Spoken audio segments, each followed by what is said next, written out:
Ya, en medio de la campaña presidencial y parlamentaria, decíamos, esta semana va a estar marcada también por una nueva conmemoración del golpe del 11 de septiembre, fecha clave para revisar y volver a revisar también temas tan relevantes como el Plan Nacional de Búsqueda de personas que siguen en condición de detenidas y desaparecidas, pero también la revisión de otras medidas que ya se han anunciado, como lo que vaya a ocurrir con el penal de Punta Peuco. Temas que queremos conversar y agradecemos además la presencia aquí en los estudios de Radio ADN del ministro de Justicia y Derechos Humanos, Jaime Gajardo. Ministro, gracias por acompañarnos. No, muchas gracias a ustedes por la invitación. Ministro, este es el último 11 de septiembre, la última conmemoración con este gobierno en La Moneda. Un gobierno que al inicio de su mandato estableció hartos compromisos en materias de derechos humanos. El Plan Nacional de Búsqueda probablemente es el paraguas de todos esos compromisos, y hace algunos días, cuando se conmemoró el Día Internacional de las Víctimas de Desaparición Forzada, que se conmemora cada 30 de agosto, las familias,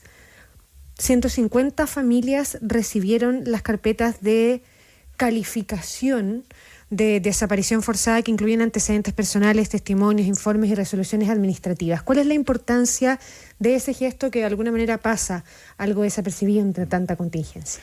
Sí, efectivamente el 30 de agosto en el Palacio de la Moneda el presidente de la República llevó adelante esta ceremonia en la que se conmemora el Día Internacional de las Víctimas de Desaparición Forzada y fue un acto muy significativo, muy emotivo además, porque las familias recibieron, tal como tú lo decías, las carpetas de calificación de cada uno de sus familiares que tenían todos los antecedentes que recopilaron las distintas comisiones, en particular la Comisión RETIC, y era información a la que ellos no habían podido acceder. Uh-huh.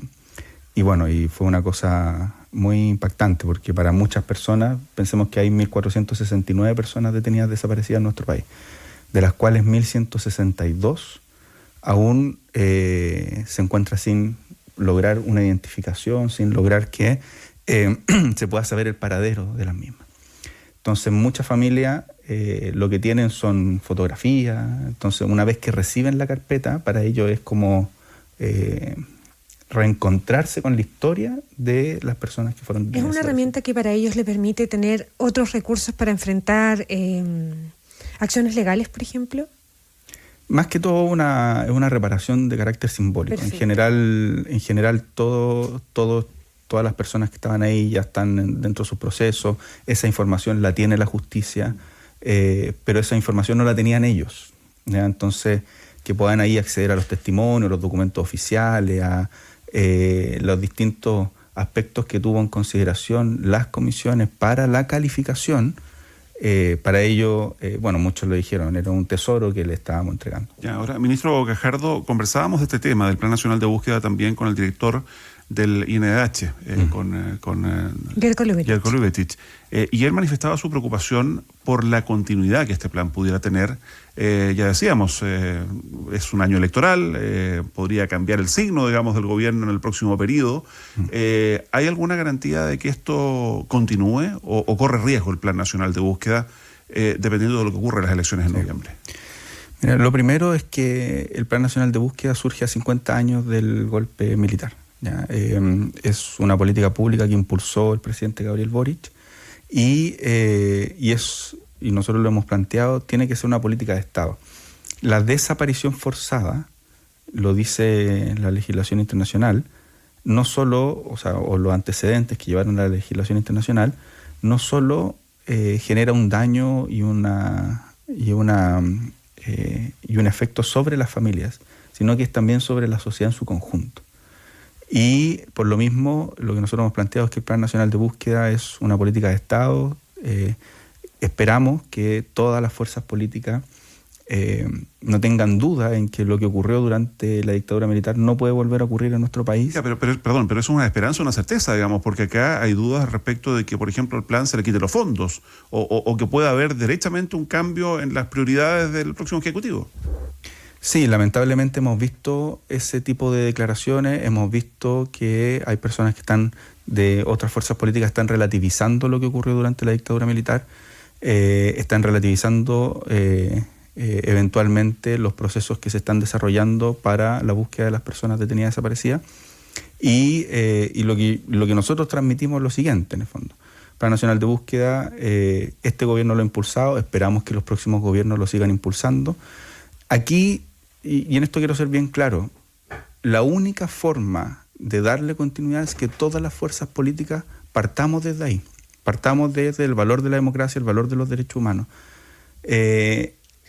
Cualquier otro, o sea, si nosotros nos alejamos de esa idea, va a correr riesgo la protección de los derechos humanos en nuestro Ministro, pero por decirlo de alguna manera y siguiendo la lógica de la pregunta de Mauricio, ¿hay algún amarre, por decirlo de alguna manera, institucional para garantizar la continuidad del Plan Nacional de Búsqueda más allá del acuerdo o el disenso que tengan las fuerzas políticas? En la lógica, por ejemplo, de las partidas presupuestarias. Bueno, nosotros, lo siguiente, el Plan Nacional de Búsqueda tiene una estructura importante, ¿ya? Tiene una estructura en la cual no está solo el Ejecutivo trabajando, sino que está trabajando el Estado. Uh-huh. Y cuando uno dice esto es una política de Estado es porque es el Estado el que está trabajando en el Plan Nacional de Búsqueda. De hecho, en el marco del Plan Nacional de Búsqueda hay una coordinación con los ministros y ministras en visita que ha designado el Poder Judicial para llevar adelante las diligencias. En el marco del Plan Nacional de Búsqueda hay un comité de seguimiento y participación en el que participan distintos sectores de la sociedad, entre ellos, por ejemplo, los académicos, académicas, los familiares y también la Iglesia Católica, ¿ya? Que jugó un papel muy importante durante la dictadura militar, entregándole cobijo a través de la Vicaría de la Solidaridad a los familiares que necesitaban un lugar que los resguardara de lo que estaba ocurriendo y además también se interpusieran las primeras acciones judiciales. Entonces, el Plan Nacional de Búsqueda tiene una estructura, ¿ya? Están las universidades trabajando también de una manera muy importante, es decir, una estructura que supera al gobierno. Nosotros, por cierto, estamos considerando en el presupuesto para el próximo año partidas para que este plan continúe y el llamado que hacemos es que cualquier gobierno que quiera torpedear el Plan Nacional de Búsqueda lo va a poder hacer, ¿ya? Pero va a tener que darle explicaciones al país de por qué para ellos no es relevante que se continúe esta política pública que se la debemos al país, ¿ya? Y en ese sentido es el llamado que nosotros hacemos, que ojalá todas las fuerzas políticas consideremos de que el Plan Nacional de Búsqueda, independiente de quien esté en el gobierno, es algo relevante para nuestro país. Ya, pero independiente de eso, ese llamado, esa esperanza que usted plantea, es algo que en la práctica hoy día no está ocurriendo. Y es más, hay candidaturas como las de Kaiser, las de Kast, o por ejemplo el mismo Parisi, digamos, que ha dicho que organismos como el INDH, el Instituto Nacional de Derechos Humanos, son una caja pagadora para algunos partidos políticos. ¿Cómo toma el gobierno ese tipo de declaraciones? Yo creo que hay que hacer una diferenciación. Quiero decir lo siguiente, el programa, por ejemplo, de Derechos Humanos, que estuvo un momento en el Interior, después pasó a Justicia cuando se crea la Subsecretaría de Derechos Humanos, es un programa que ha logrado tener continuidad a pesar de los cambios de gobierno, ¿ya? Y nosotros esperamos que en ese sentido el Plan Nacional de Búsqueda también tenga esa continuidad a pesar de los cambios de gobierno. Por eso le digo que lo principal es el consenso político, ¿ya? Y efectivamente hay personas que tienen estas declaraciones rimbombantes respecto a institutos o al Instituto Nacional de Derechos Humanos, pero yo le quiero decir lo siguiente. El año pasado en el presupuesto, por instrucción o porque quedó en el presupuesto, se le solicitó al Ejecutivo que creara una comisión asesora presidencial con designación tanto del Congreso como del Ejecutivo para que viera el fortalecimiento del Instituto Nacional de Derechos Humanos. Esa comisión transversal con representantes de todas las fuerzas políticas, entregó su informe en los plazos que se le estableció en la ley de presupuesto. Y de las 44 recomendaciones que entrega, 42 fueron por unanimidad. Es decir, un amplio consenso de parte de los distintos representantes de cómo fortalecer el Instituto Nacional de Derechos Humanos. De esas recomendaciones, y probablemente se los dijo el director Lubetich cuando yo no escuché la entrevista, pero se los tiene que haber dicho, de esa el INDH ya está implementando varias, porque no necesitaba ley, y otras nosotros estamos viendo cómo las recogemos para reforma legal. Entonces, más allá de las declaraciones de algún candidato en particular, lo que hay es que las fuerzas políticas se han puesto de acuerdo en que el Instituto Nacional de Derechos Humanos es relevante para nuestra democracia y hay que hacerle modificaciones, y se creó esta comisión entregó recomendaciones, esas recomendaciones van a tener que ser enviadas al Congreso Nacional para fortalecer una institución tan relevante. La democracia requiere de la protección de los derechos humanos. El pilar de la democracia son los derechos humanos. En la antesala 11 de septiembre de una nueva conmemoración del golpe de Estado en nuestro país, conversamos a esta hora con el ministro de Justicia y Derechos Humanos, Jaime Gajardo. Ministro, el cierre de Punta Peuco tal como lo conocemos, si usted quiere, no estuvo o no estaba en las prioridades del presidente Gabriel Boric en el inicio de su gobierno. De hecho, se sorprende la clase política cuando él hace el anuncio en su última cuenta pública. Ya se ha informado que partieron algunas adecuaciones en ese penal para convertirlo en un penal común. ¿En qué está eso? ¿En qué está la toma de razón por parte de la Contraloría, que entiendo que es la que habilita ya los trabajos más formales en Punta Peuco? Sí, hay dos procesos en paralelo. Uno es que efectivamente el presidente de la República anunció en su cuenta pública que el penal de Punta Peuco se transformaba. Ajá. Se transformaba de un penal especial a un porque en algún momento estuvo en discusión el cierre, pero en medio del... a un penal común. Claro. ¿Ya? Cuando se crea el penal de Punta Peuco, se crea como un recinto especial que albergara a aquellas personas que habían sido condenadas por crímenes de lesa humanidad o violaciones graves a los derechos humanos durante la dictadura militar. Entonces lo que se hace es que se cambia la condición de penal especial a un penal común. Eso está en un decreto supremo. Ese decreto supremo se modifica por parte del Ministerio de Justicia y el Presidente de la República, que es quien lo suscribe.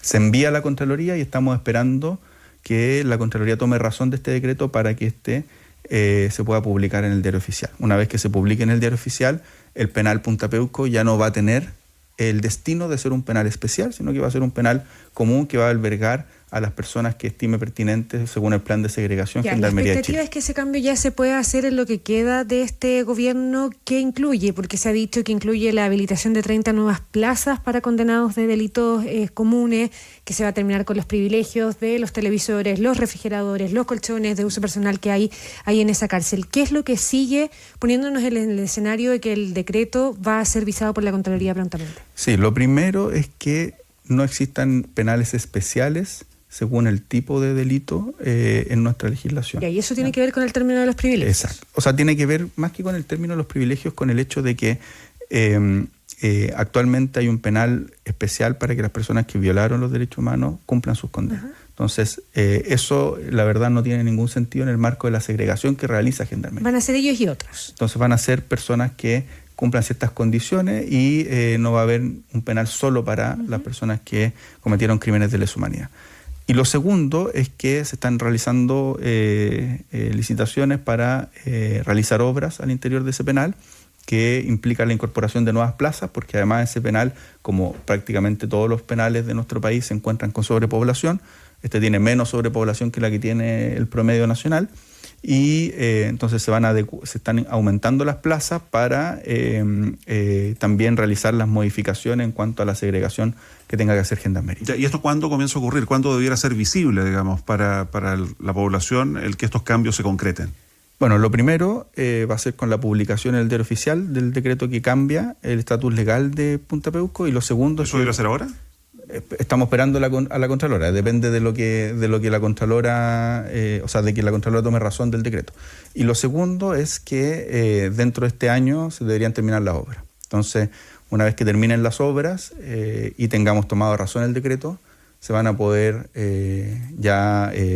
concretizar estas adecuaciones. Ya, y de nuevo, tal como el Plan Nacional de Búsqueda y otros temas, el INDH, en fin, ¿se corre riesgo si es que hay un cambio de signo político en las elecciones de noviembre, de que todo esto se revierta? De nuevo, ¿hay una esperanza en que haya cierto consenso político, digamos, o de verdad esto, por un acto ejecutivo, digamos, podría cambiar de un día para otro? Yo tengo la impresión de que la pregunta que usted me hace es una pregunta que tiene la siguiente complejidad. Primero, la gran mayoría de este tipo de acciones son potestades del gobierno respectivo. Del Ejecutivo. Del Ejecutivo. De hecho, abrir, cerrar, modificar un establecimiento penal es una potestad directa del Presidente de la República y del Ministro de Justicia. ¿Ya? Entonces, efectivamente, como en su momento el presidente Piñera cerró el penal Cordillera, como en su momento el presidente Frey creó el penal de Punta Peuco, estas son parte de lo que nosotros estamos haciendo en este gobierno, y hay que ver qué es lo que va a hacer en los gobiernos futuros. Nosotros esperamos que se continúe en la senda de lo que hicieron el presidente Boric y el presidente Piñera. Es decir, terminar con los penales exclusivos para los violadores de los derechos humanos. Y en eso hay dos presidentes de signos distintos que han llevado a ese horizonte en los establecimientos penales, de que no hayan establecimientos penales para violadores de los derechos humanos, por lo que eso significa, ¿ya? Y eso es lo que nosotros esperamos que continúe en los próximos gobiernos. Ministro, por distintas razones, en algún momento la discusión era cerrar Punta Peuco, pero una de las razones fundamentales para cambiar su orientación, para que deje de ser un penal exclusivo, que pase a ser un penal, una cárcel como cualquier otra, una cárcel común, es el contexto de la crisis carcelaria.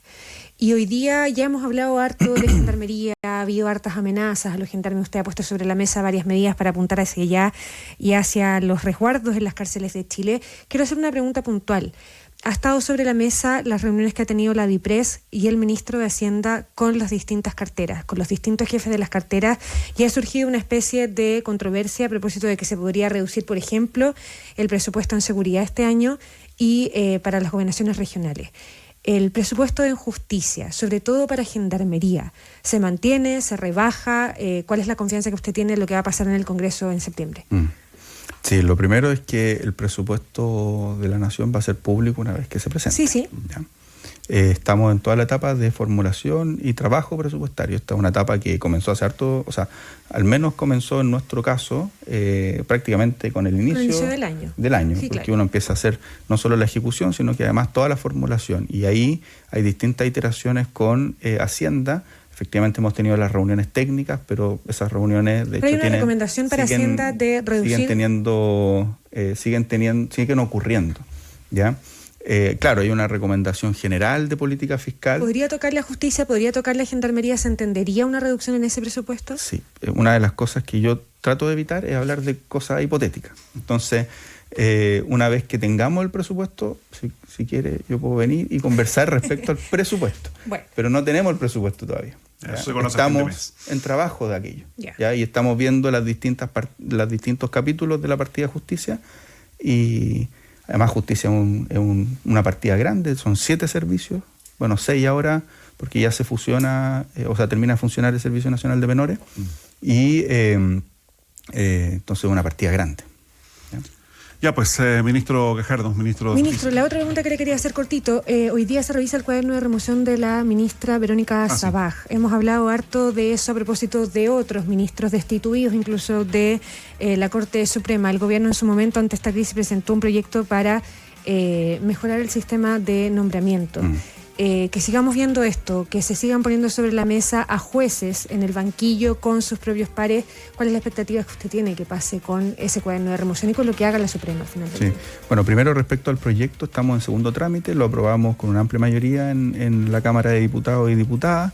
Ya se revisó en general, hice la presentación en la Comisión de Constitución del Senado. Hay una muy buena recepción de que es un proyecto importante y de que tenemos que avanzar, y sería algo muy relevante que podamos efectivamente concretar esa reforma constitucional que es largamente anhelada. El ministro cumplido de Justicia del presidente Elwin fue de los primeros que presentó un proyecto que modificara el sistema de nombramiento de jueces y juezas.